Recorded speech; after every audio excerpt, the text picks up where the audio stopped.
Hello, my name is Yanofsky. This is the Outer Limits of Reasoning, CIS 1002. This is Chapter 1, Language Paradoxes. Okay, and so in this chapter we really get into these paradoxes. We start with languages because language is the simplest. Okay, language is the thing that everybody has access to. It's not math, it's not computers, just everybody can deal with it. And yet, some of the ideas that we're going to deal with here show up for the rest of the semester, so that's nice. Okay, so I just want to talk to you a little bit about languages. First of all, there are these things called oxymorons. These are phrases that are part of our speech, our everyday speech. They're contradictory, okay? They're contradictory phrases, and yet we use them with no problem whatsoever. So, original copy, okay? Oh, I have an original copy of that. Those two words, original and copy, they contradict each other, and yet we have no problem using them. Larger half. Half is usually 50-50. Larger half doesn't make sense. Open secret. It's an open secret that so-and-so is with so-and-so, okay? Militant pacifist is somebody who is extremely pacifist. He's against war. He's so pacifist he's militant about it. And my favorite is act naturally. Okay? There are a few others in the book. You'll read about them. Anyways, so those are examples of phrases used all the time, but contradictory. They contradict each other. Well, that's fine. Okay, but we're not talking about that. Rather, I'd like to talk about something called the liar paradox, but before that we have to talk about something called Epimenides.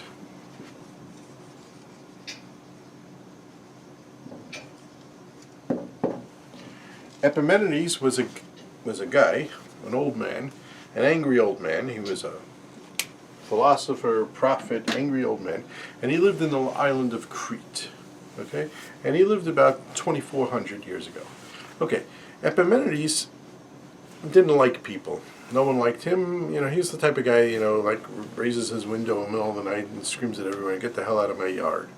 Okay, he hated the people of Crete, and he made a statement which is the epitome of what we're talking about. Okay, and he's quoted as making us an interesting statement. He says as follows: "All Cretans," that means all people from Crete, "are liars." Okay, now the problem with that statement, okay, and we'll fix this in a minute. The problem with that statement is all Cretans are liars. He's a Cretan. He comes from the island of Crete. Okay, and if all of them are liars, well, that means he's a liar, which means his statement is a lie. Okay, which means that statement is not true. Okay, if you believe that all Cretans are liars, then the statement "all Cretans are liars," since it's made by a Cretan and he's saying it, is a lie. Okay, so if it's true, then it's false. Okay, and presumably if it's false, if it's not true that all Cretans are liars, well, since he's making that statement, that means he's saying the truth. Okay, and so it is a lie or something like that. We'll fix it. It's a problem. Okay, now so this is a paradox about language.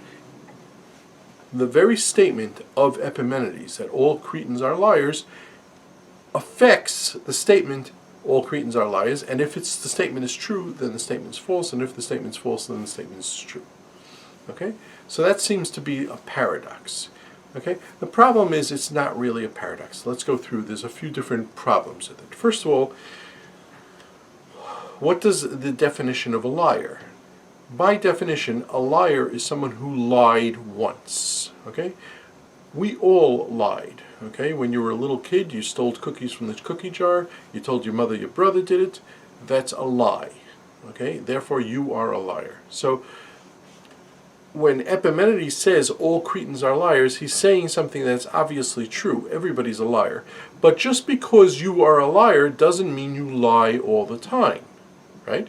Just again, the definition of a liar is someone who has lied, okay? But a guy who lies doesn't necessarily lie all the time. So that's a problem with that statement. Okay, it doesn't say anything. We can fix the statement. We can say it like this: Epimenides said, "All Cretans lie all the time." Okay, that means every single sentence that comes out of their mouth lies all the time. Okay, and that fixes it up a little bit, but not totally. Let's go through it. If the statement, let's do that. All Cretans lie all the time. If the statement is true, then all Cretans, he's a Cretan, Epimenides is a Cretan, and he lies all the time. That means this statement is a lie. Okay, so if it's true, then the statement is false. Okay, but what happens if the statement is false? Let's say Epimenides says all Cretans lie all the time, and that statement is just false. Well, what it means, let's say I say every person in our class is a Democrat, and that's false. What does it mean? It means that there's at least one person in the class who's not a Democrat. Okay, not if it's false, it means everybody's a Republican. It just means that there's at least one person who's not a Democrat. So, if Epimenides' statement, all Cretans lie all the time, is false, that means there's one person saying the truth. Well, Epimenides actually thinks there's one person saying the truth, namely him. Okay?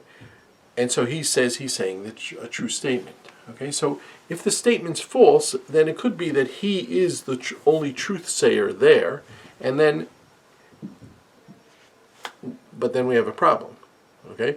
Because if we start off this statement as false, and he's the only truth sayer, what does that mean? Okay? That means that he's saying a truthful statement. But we just said it's a lie. So it's a problem. Okay, it's a little bit too complicated of a problem because the real problem is a lot simpler. The real problem is something like this. This sentence is false. Okay? Forget about Epimenides. Just look at this sentence itself. This sentence is false.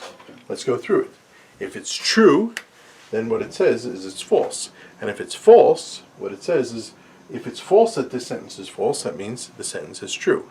And that's a real life paradox. Okay, that's a real life contradiction. Okay? Now, what's going on here? Why is this a contradiction? Where's this contradiction coming from? Okay? It's coming from the following fact. Language can talk about things. So you can say the snow is white. You can say, and that's a true sentence. You can say this book is great, and that's a true sentence. You can say this is an eraser, and that's a true sentence. You can say this is a refrigerator, and that's a true sentence. Okay? You could also, but not only does language talk about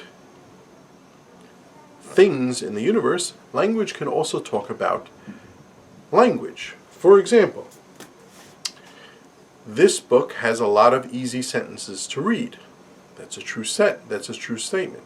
But that's a statement about language. Okay? Okay, and we can make true or false sentences about other sentences. The language in the Declaration of Independence is very pompous. Okay, fine. Yes or no, I don't know, whatever. That's English talking about English. Okay? But then we can go one step further. Not only can language talk about other sentences, like, here's another example. Oh,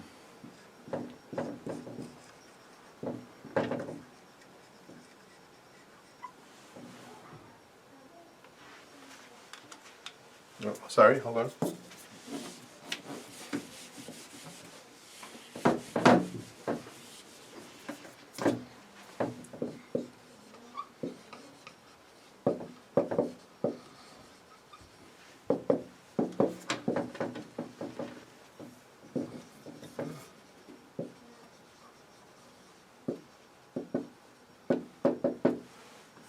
The sky is blue has 4 words in it. The sky is blue. 4. Okay? That is a sentence about a sentence. That's perfectly fine. By the way, this is a sentence. This is a true sentence about a sentence, because the sky is blue does have 4 words. By the way, this sentence is false. The sky is blue has 5 words in it. That's not true. Okay, it only has 4. So we can make sentences about sentences. Great. But not only can we make sentences about sentences, we can make sentences about themselves. Okay, and that's where this paradox comes from. Let's do that.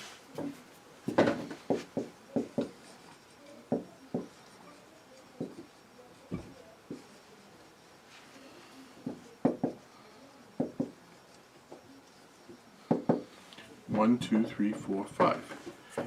This sentence has 5 words. That's a sentence, and it's about itself. And it's saying a true statement about itself. Okay, let's change it. This sentence has 6 words. That's a sentence about itself. It happens to be false, because there are not 6 words, there are 5. 1, 2, 3, 4, 5. Okay? The main idea is that English has the ability not only to talk about things in the universe, not only to talk about other sentences, but English has the ability to talk about itself. Sentences have the ability to talk about itself, and it can negate itself. It can negate itself. And so this sentence is false. Okay? It's a sentence about itself, and it negates itself.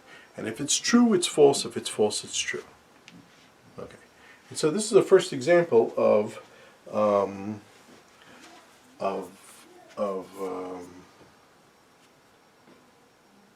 liar paradox. Okay. There's a lot of other. Here's another one. Everything I say is false. That's a false statement. I'm sorry. That's a sentence. It is talking about everything I say. It's talking about my utterances. Okay? Everything I say is false. It's talking, one of my utterances is this sentence right here. And so if it's true, it's false. If it's false, it's true. Okay. I want to go through different ways of representing this liar paradox, and we'll see it in a second. Okay. Here's a nice way of saying it.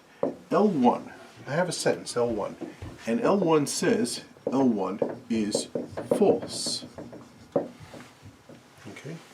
That's L1 is a sentence, and it's talking about itself, and it says basically that it's false. That's no good. Okay. That example is a paradox. Okay, let's do another one. If L2 says that L3 is false, and L3 says that L2 is true, then that is a paradox. Okay? So basically what this is one guy says about the other guy, he's a liar, and the other guy says he's true, he's telling the truth. Okay? So let's go through it. Let's try. If L2 is true, what does L2 say? That implies if L2 is true, that implies that L3 is false. Okay?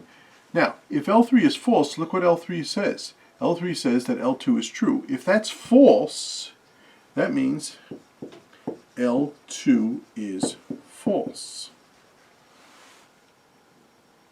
Okay? Again, if L3 is false, what does L3 say? It says that L2 is true. If it's false, that means that L3 is false. So look what happens. We started off at L2 is true. We get out that L2 is false. Okay? And we can go the other way. If we start off that L2 is false, let's go through what happens. If this statement is false, that means L3 is true. And if L3 is true, what does it say? L3 is true, well, that means L2. If L3 is true, what does L3 say? L3 says that L2 is true. So if you start off it's true, then you get out it's false. If you start off it's false, you get it's true. That's a paradox. That's a contradiction. There's no way of getting around that. Okay? Okay, great. By the way, what happens if we do the following? L4 says that L5 is false. And L5 says that L4 is false. Okay? That is not a contradiction. That is not a contradiction. That's what happens if you go to a law, if you go to a court. Okay? A judge stands there and he says that he's lying and he says that he's lying. They're having a fight and the judge has to determine who's correct and who's false. Okay? But it's not a contradiction. One of them is telling the truth and one of them is telling a false. Let's go through it. Okay? Let's try to do the same thing for L3, L4, and L5. So if L4 is true, that implies, what does L4 say? That implies that L5 is false. If L5 is false, look what it says. That means if L5 is false, look what it says. It says L4 is false, which means L4 is true. So if you assume L4 is true, then L4 is true. That's not a contradiction. You could continue doing this. If you assume L4 is false, you'll get out that L4 is false. Not a contradiction. Okay? So, but these two are a contradiction. And in the book I have a few more such examples. Okay. So, what's going on here is that language is talking about itself. And because it's talking about itself, it gets into some type of paradoxes. And this is the first example of what we have of a self-referential paradox. Very good. Some people say as follows, that these types of statements are interesting statements for the following reasons. One can split up any language into three different types. There are statements.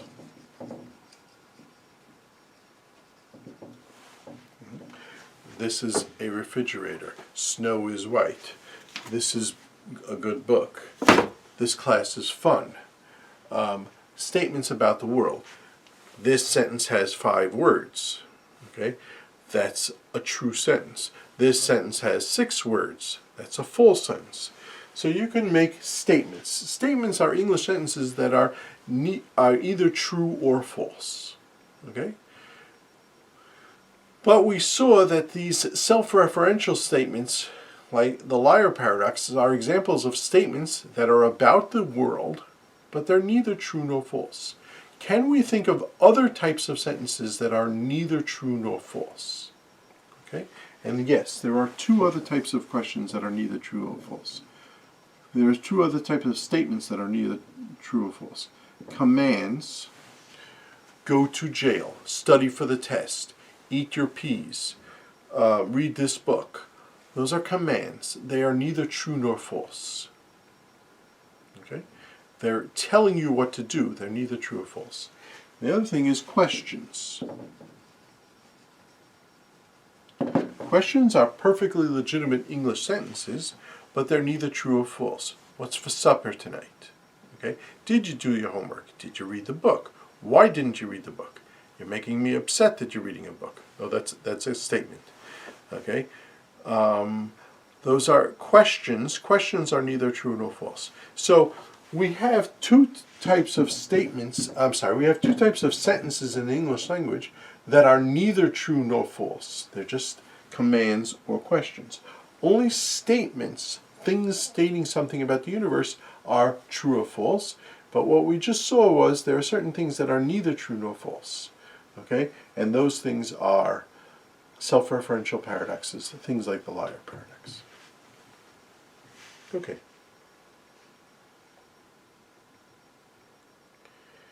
Okay.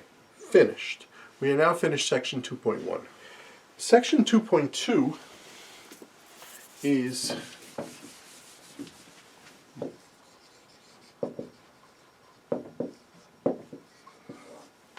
about self-referential paradoxes.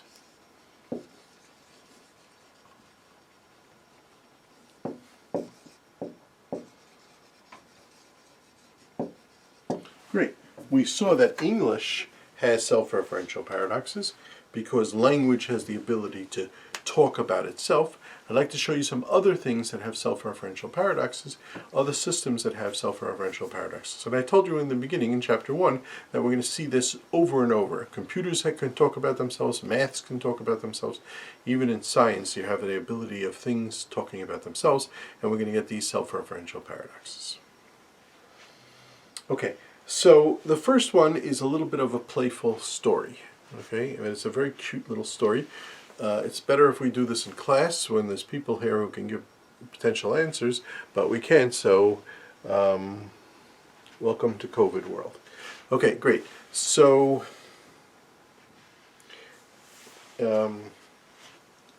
this paradox is called the barber paradox. Okay, we're going to see 4 of these in this section. One is called the barber paradox.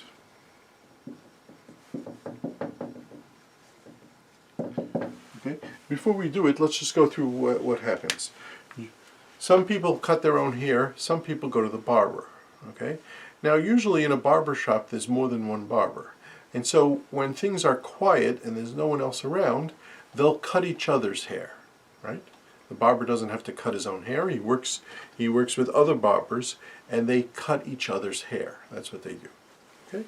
Now Bertrand Russell was a philosopher, and he brought up the barber paradox, supposedly. Maybe he didn't, but people attribute it to him. And the idea is as follows. There was an Austrian village on top of a mountain. Okay? So in Austria and Italy, in the Alps, they have these villages on top of mountains. I've been to the Italian Alps. It's absolutely beautiful. It's unbelievably beautiful. But you have these isolated villages on top of mountains. You to get there, you have to go 20 minutes by car or something on top of them, drive on top of the mountain, and you have these villages with 100 people or something or so that are on top of the mountain, and they live there. And it's a quite interesting thing. So there's one village on top of the mountain, and it has exactly, the rule is it has only one barber. Okay? And the village has the following rule. Either you cut your own hair, you're allowed to cut your own hair, but if you don't cut your own hair, then you have to go to the barber. They don't allow any long-haired hippies. There are no bald people.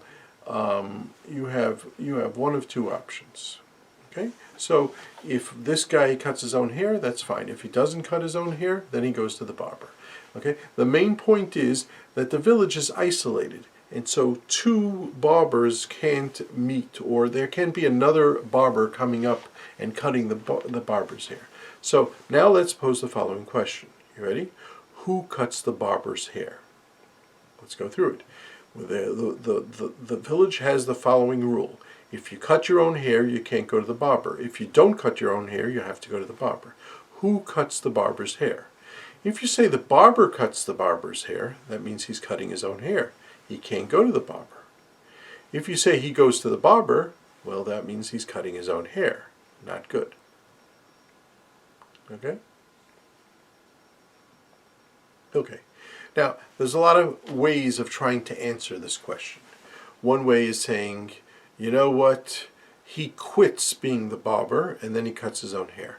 But that's not part of the rule. The rule in this village is that anybody who cuts their own hair,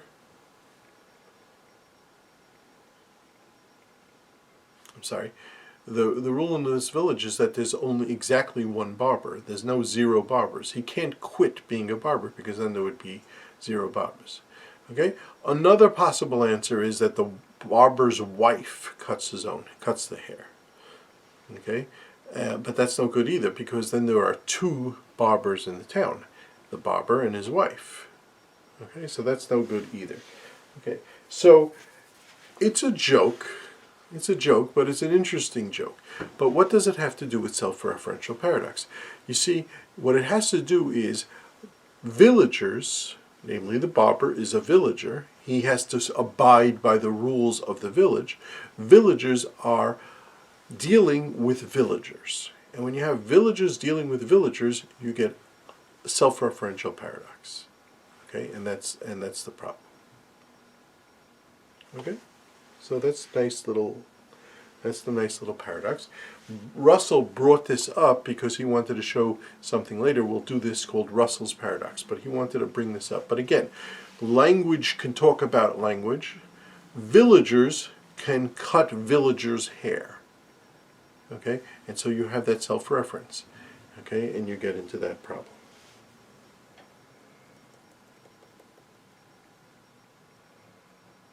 Okay. What is the solution to this paradox? We don't like paradoxes. Okay? So one of the things I said in chapter 1 is there are no paradoxes in the physical universe.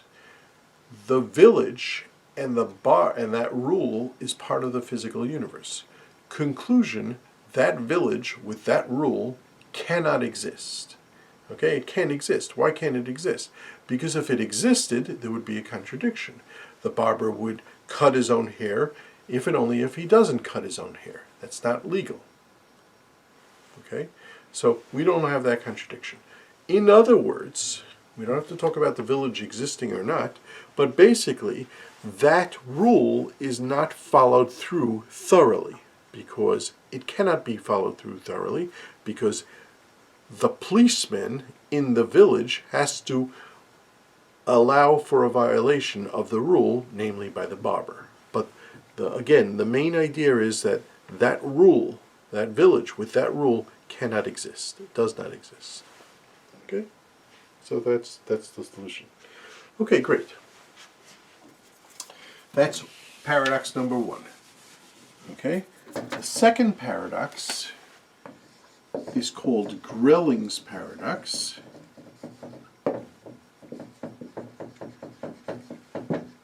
Okay? It's also called the heterological paradox.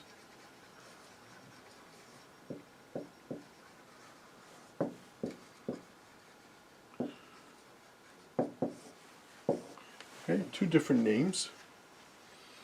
And it's also about language. Okay. So let's go through what it's about. It's about adjectives. Adjectives are words that modify a noun. So you say the boy, okay, and you say the big boy. Big is modifying the noun, okay? The class, the good class, etc., etc. Okay, so that's an adjectives. So let's look at some adjectives, okay? And we're going to make 2 lists of adjectives. Let's look at the word English. Okay, English is an adjective. It's an English word, it's a not English word, it's an English whatever. Now I ask the following question. Is English English? And the answer is yes. English is an English word. So English is English. Okay? Is French French? Okay? And the answer is no. French is not a French word. Francois is a Francois word. Okay? French is an English word. So, in contrast to English, which is an English word, French is not a French word. German is not a German word. To say German in German, you say Deutsch. Deutsch is a Deutsch word. Okay? But German is not a German word. In fact, Germans don't really know what the word German is. It's a word, they don't call themselves German, they call themselves Deutsch. Okay? So we get that. Okay, so we get 2 different types of adjectives. Adjectives that describe themselves, adjectives that do not describe themselves. Let's go through some other examples.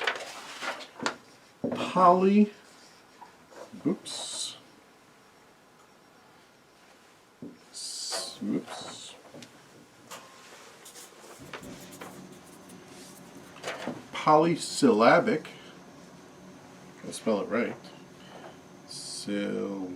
Double L. Monosyllabic.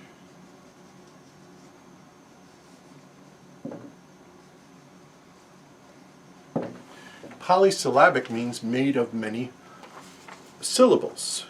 Okay? Now, question, is polysyllabic polysyllabic? And the answer is yes, it is. Polysyllabic. Okay, it's made out of at least 5 syllables. Okay, as opposed to that, monosyllabic. Monosyllabic is a 1-syllable word, like no, okay, or I, or me. Those are 1-syllable words. Monosyllabic is also made out of 5 syllables. Monosyllabic. Okay, so monosyllabic is not monosyllabic. It does not describe itself. Okay, let's do a few more. Unhyphenated. Okay, unhyphenated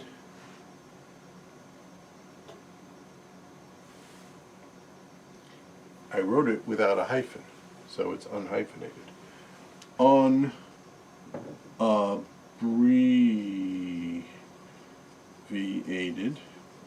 Unabbreviated is not abbreviated. I didn't write it short. Okay, I didn't write it any shorter than it is. Noun. A noun is a noun. What's a noun? It's a people, place, or thing. As opposed to that, a verb is not a verb. Okay? A noun is a word, so it's a thing. Okay? A verb is not a verb. A verb is an action. Okay? So a verb is not a verb. Okay? Let's do this. Misspelled.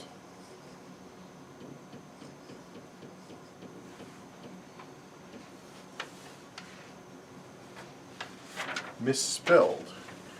Notice misspelled is not misspelled. Okay, here's a cute one.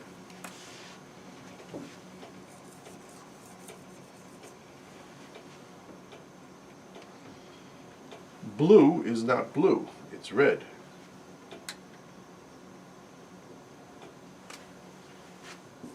Red is red. Now that's just being cute. Okay. Readable is readable.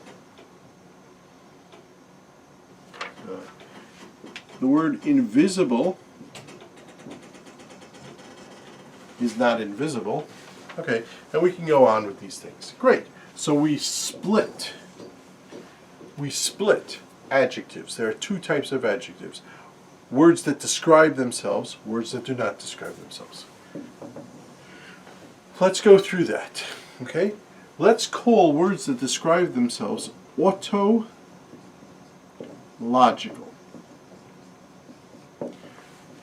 They describe auto like an automobile. It runs by itself. Automobile comes from the word it runs by itself. Okay? So autological. As opposed to that, words that do not describe themselves, we'll call them heterological. Okay? They do not describe themselves. The logical, they do not describe themselves. Therefore, they are called heterological. Okay? Great. So now we have a nice definition with we have a nice separation of words. Some adjectives are autological, some adjectives are heterological. Great. Now we ask a simple question. Just like we asked a simple question by the barber, we asked a simple question of who shaves the barber. Now we're going to ask a simple question. Is heterological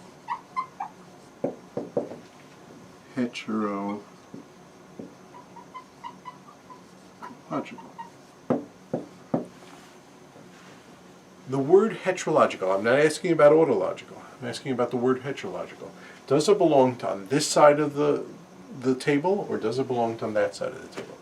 Okay, simple question. It's a yes-no answer. Okay, let's go through it. Let's say we say yes. What does that mean? That means this word, heterological, is heterological. If a word is heterological, just like English is an English word, noun is a noun, polysyllabic is polysyllabic, if heterological is heterological, this means it belongs with those other words that describe themselves. Okay? What do you call words that describe themselves? We didn't call them heterological, we called them autological.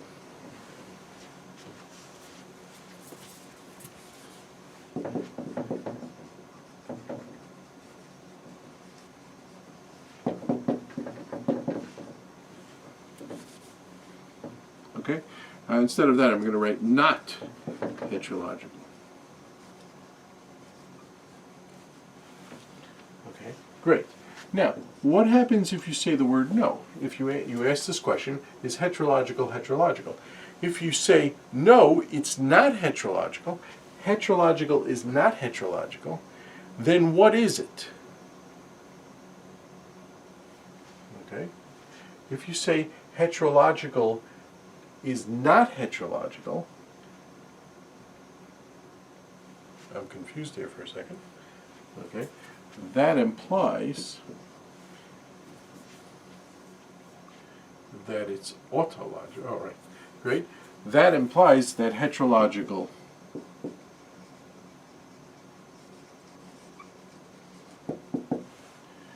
if it's not heterological, that means it's autological.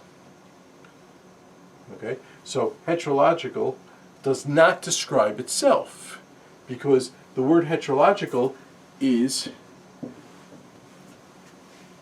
if it's not heterological, that means it does not describe itself. What do you call a word that does not describe itself? Like German is not German, and French is not French, and a verb is not a verb. Okay? If heterological is not heterological, then we say it does not describe itself. If it does not describe itself, we call it heterological.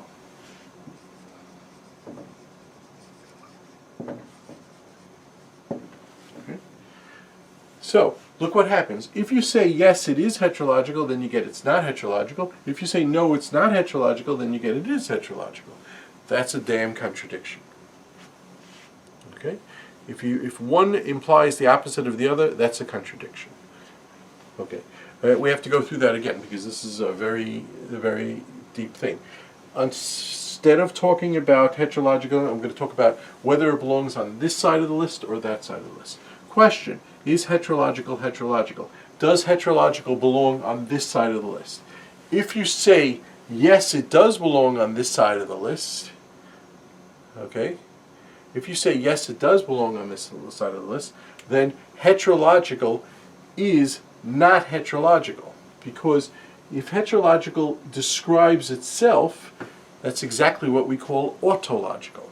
So it's not heterological, it's autological. If heterological is not heterological, that means it does not describe itself. Well, guess what? That's exactly the definition of what heterological is. It does not describe itself. Therefore, it's heterological. So if you say yes, it's no. If you say no, it's yes. There are two possible solutions to this paradox. Okay? And I want to go through both. We talked about this in chapter 1. One possible solution is, ignore the paradox. It's part of language. I don't care that just one word doesn't make sense. I don't care about that. Just ignore the paradox. Okay?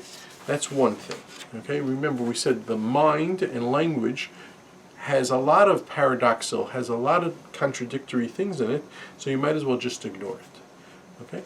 Another answer is that this word heterological does not really exist. Okay? It doesn't exist because there's one word which you can't tell if it's heterological or not heterological. Okay, and since you can't tell if it's heterological or not heterological, you might as that word can't be well defined. Okay. Anyways, this is all done on page 20, 21, 22, very, very carefully. Okay. So this is the second self-referential paradox. What's going on here? Adjectives are talking about adjectives, and when adjectives talk about adjectives, you get into contradictions. Okay? Whenever you have something that can talk about itself and it can negate itself, you get some type of contradiction. Great. I'd like to talk about the third paradox. It's one paragraph in the book, and I'd just like to read to you the paradox, the paragraph. Okay? 3, it's called the reference book paradox. Okay, it's a cute little book, and it's a cute little puzzle, and it's about books. Okay, I'm reading to you from page 22.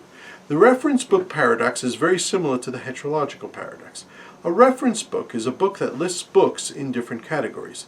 There are many reference books that list books in many different categories. There are reference books that list antique books, anthropology books, books about Norwegian fauna, and so on. Certain reference books list themselves. For example, if one were to publish a reference book of all books published, that reference book would include itself because it's a book that's published. Okay? There are also certain reference books that would not list themselves. For example, a reference book on Norwegian fauna would not have a book about itself. Okay? It would have books about all different types of plants in Norway. Okay? It wouldn't have a book about itself. Consider the reference book that lists all reference books that do not list themselves. This is just like all adjectives that do not describe themselves are heterological. So we have all reference books that do not list reference books is listed. Now we ask the following question. Does this book list itself? With a little thought, it's easy to see that this book lists itself if and only if it does not list itself. Okay, same thing we had with heterological, if it's true, if it doesn't. Okay, so we have this special book that lists all books that do not list itself. Okay, if it lists itself, then it doesn't list itself. If it doesn't list itself, then it has to list itself. You have to sit down and think about it for a few minutes, but it works out. Okay, great. Now, all these are fun and jokes. All these are fun and jokes, but the last one is not a fun joke. And you can see we're going to have real things, real paradoxes throughout the rest of the semester. I'm sorry, they're not fun and jokes. They're something serious about language. They're discussing something very serious about language. Okay, great. So finally, the fourth self-referential paradox, and that's about sets. Okay, and sets are very important because all of mathematics is built on sets. Okay, and so we don't want to make a mistake here. So sets contain things. Okay, they have the set of students in this class, the set of books in this room, etc., etc. The set of ideas here. So we can have a lot of things. So let's do some examples. This is a set that has 3 elements. That's very nice. Okay, B is a set that has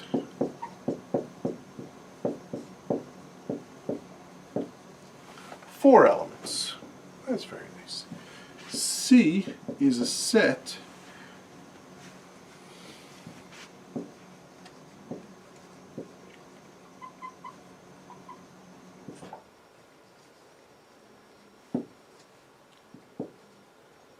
C is the set of students in this class. Okay. Okay, great. Now, sets can not only contain things, but they can also contain sets. By the way, that's not strange because each student is the set of cells that they have. Okay, so but we can write this as follows. Here's a nice set. X, A, whoops.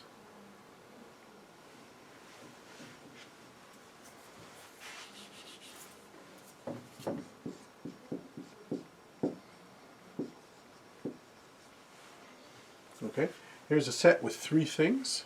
It contains X, it contains a person named Jill, and it contains the set A, which we just described over here.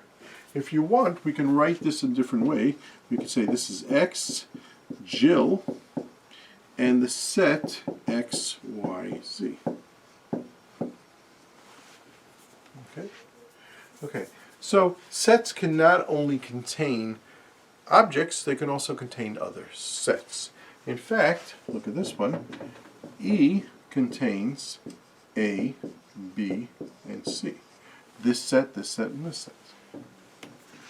Okay, that's totally legitimate. Okay, and so you can have different sets containing different things. Great. Let's talk about the set F. F is going to contain C and D and the letter P. I don't know, I made it up. Great. Let's talk about the set G. G contains an element X, an element Y,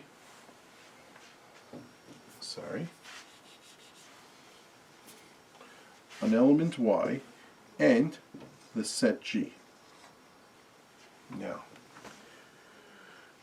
you might say, oh, wow, hey, that's not just having a set, that's containing itself. But you know what? You can have a lot of sets that contain themselves. Okay? Let's talk about some sets that contain themselves. How about this? H.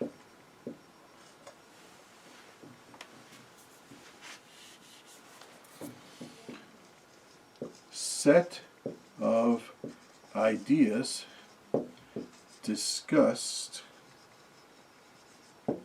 in class today. The set of ideas discussed in class today. Well, what ideas did we discuss? We discussed the barber paradox, we discussed the heterological paradox, we discussed the set of ideas discussed in class today. So that set contains itself. Okay, let me give you another one. H, I. Okay, I is equal to the set of sets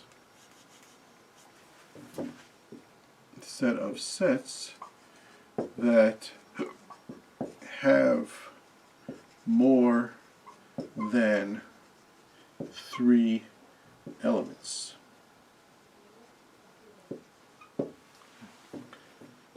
Okay, let's go through this. Okay, A is not in I. B has 4 elements. B is in I. C, there are more than 3 elements. There are more than 3 students in our class, so C is in I. D has only 3 elements. D is not in I. E is not in I. F is not in I. G is not in I. Set of ideas discussed in class. I did discuss more than three ideas in this class today, so that is in I. Okay. So what we have is, by the way, is I in I? Yes, because we had a lot of different things that have more than 3 elements in it. And so I is an I.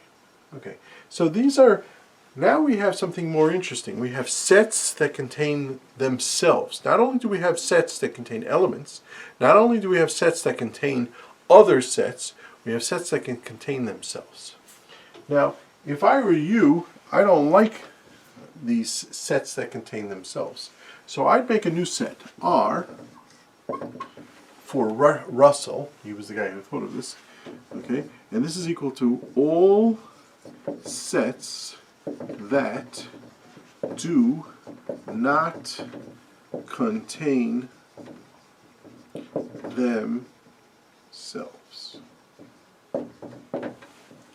All sets that do not contain themselves.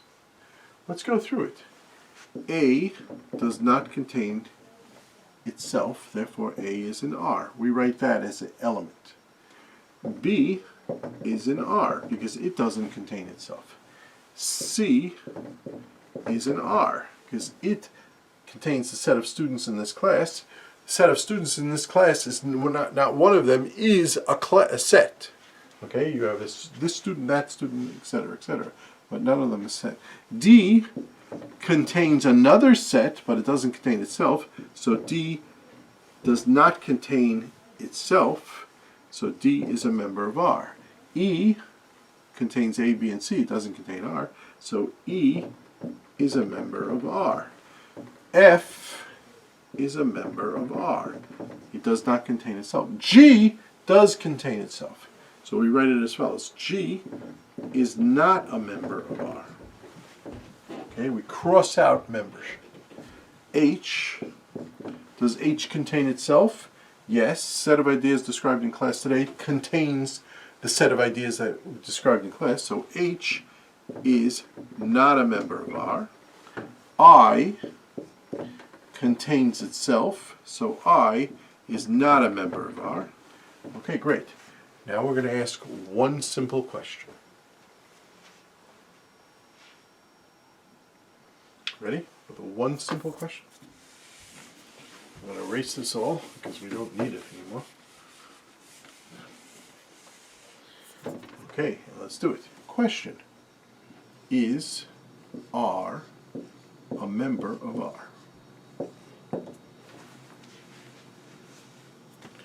Okay, nice question. Is R a member of R? It's a yes-no question.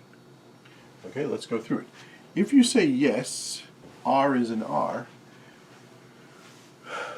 what does it mean to be an R? It means the sets that do not contain themselves. So if R is a member of R, that means R satisfies this. That means it does not contain itself. So if you say that R is in this set, then R does not contain itself.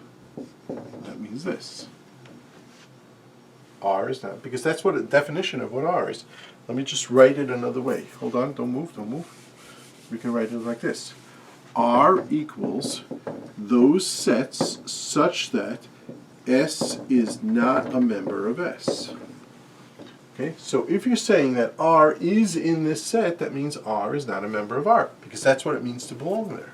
Okay, if you say no, that R is not a member of this, okay, that means R is not a member of R.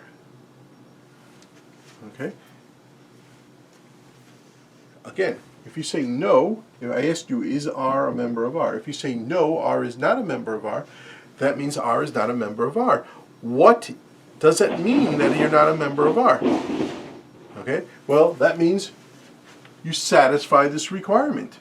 Okay, if you're not in R, that means you satisfy this requirement. That means that R is in R. Okay, so basically, if R is not a member of R, this implies, and it implies that R is a member of R. Let's go through it again. If R is not a member of R, that means it's good. It satisfies the requirements to get into R. That means R is in R. If R is in R, that means, definition, what does it mean to be in R? That means it's not in R. So you have this contradiction. This is a real solid contradiction. And you can't get out of this because this is math. You know, in your English class, you can, you know, kind of answer this way. You can say, oh, it's not an important question. But this is about sets. You can't just ignore the problem. You can't say, oh, 3 times 5 is not 15 and it is 15. I'm going to ignore that problem. This is part of math and you can't do that. Okay, and so this is a real problem. And what you have to do is you have to say, well, you have to take it seriously. Okay. So that's Russell's paradox, and that's very interesting. Okay, a few more little things. We're not really covering the other sections. This is section 2.2. We're not really covering them, but I would like to go through some of the cute little puzzles that are in there. Okay, just to mention them quickly. Okay, one is the next section is about paradoxes about numbers. Okay, it's worth reading. It takes 10 minutes. Read the section. You'll gain something from it. But I want to talk about 2 little puzzles. And the shocking thing is numbers are exact. 42 minus 1 is 41. 42 plus 3 is 45. They're exact. We're not, you know, talking about wishy-washy topics. And yet we have paradoxes. So one is called the small number paradox.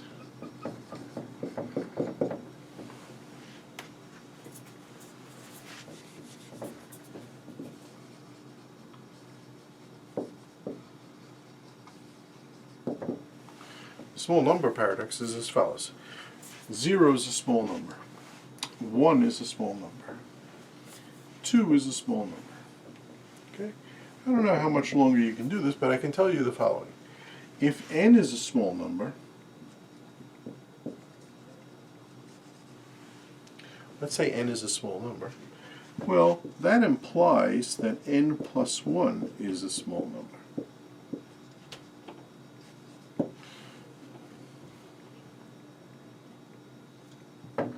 Okay? You're not going to say, one number is small and the next one's not. Okay, so that you get this thing. The problem with this is, let's say you get 58 is a small number. Okay, well, what that implies is that 59 is a small number.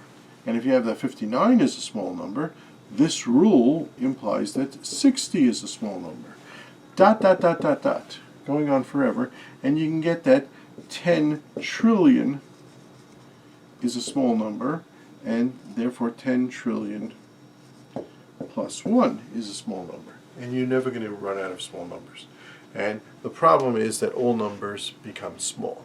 Okay, but it's hard to say that 10 trillion is a small number. Okay, that's a paradox, but it's a little bit of a silly paradox. Okay, and the question is, why is it a silly paradox? And the answer is as follows. Ready? The word small is not well defined. Okay, that's an interesting thing. It's not well defined. I talk about, I think, in the introduction. If I say I only have $42 in the bank account, that's a small amount. If I tell you that I have 42 diseases, that's a large amount. So the word small is not, it's not well defined. It's hard to describe when's small, what's not small. Okay? From an amoeba's point of view, we're all very tall. Okay? But from a Norwegian's point of view, we're not very tall. Anyways, so that's the small number paradox. Okay? Let's go through another paradox.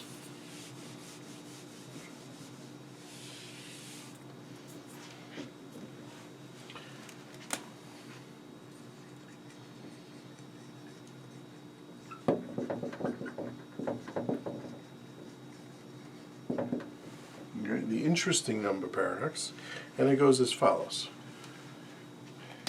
1 is an interesting number. It's the first whole number. 2 is an interesting number. It's the first prime number. 3 is the first odd prime number. It's a prime number, but it's odd. All the other prime numbers are also odd. 4 is an interesting number because 2 times 2 is equal to 2 plus 2. That's an interesting number. 5, I can think of some reason why 5 is an interesting number. 6 is what's called a perfect number. It's a very interesting number because if you take all the factors of 6, 1, 2, 3, and you multiply them out, you get 6, but it's also equal to 1 plus 2 plus 3. And that only happens a few times. Or maybe it has an infinite times, but very rarely. I think 38 also has that or something like that. 7 is an interesting number, etc., etc. Okay, so I can always find numbers that are interesting for different reasons. Okay, now ask yourself a question. Let's say I come to a number and it's not interesting. Okay, let's say I come to the number, I don't know, I don't want to write the number. I come to some number and I can't find anything interesting about that number. Well, guess what? That's an interesting number. Okay, if you can't find anything interesting about that number, that makes that number an interesting number. Okay, what's wrong with this paradox? Okay, so look at that. What we did was we found an uninteresting number, and then we said, oh, that's interesting. Okay. Well, the answer is that there's no such thing as an interesting number or not an interesting number. What's interesting to you is not interesting to me. Okay. I just want to tell you, somebody did some interesting research. I saw it in the newspaper a few months ago, and somebody went through all the newspapers in New York, in the United States, from the 1920s or so, and they found the one day that nothing new happened. Okay, some day in June in 1956 or something like that. There was absolutely nothing new. There was no, tornadoes. There was no public scandal. There was just, anyways. So that is a very uninteresting day in American history. Just nothing. No politician did this, and nothing happened there, etc., etc. Nobody got killed or something like that. Isn't that an interesting day? Because nothing interesting happened. So it's the same type of idea. Okay. There's some nice stories worthy of reading in that book, in the book, about the interesting number paradox and a brilliant man named Ramanujan. But you're going to have to read it on your own. Okay, we are now finished chapter 2. Okay, I'm sorry, I did it a little bit quicker than I would have done it in class. In class there's more interactions and there's question and answers, and it makes it more interesting, but we don't have class. Okay, take care.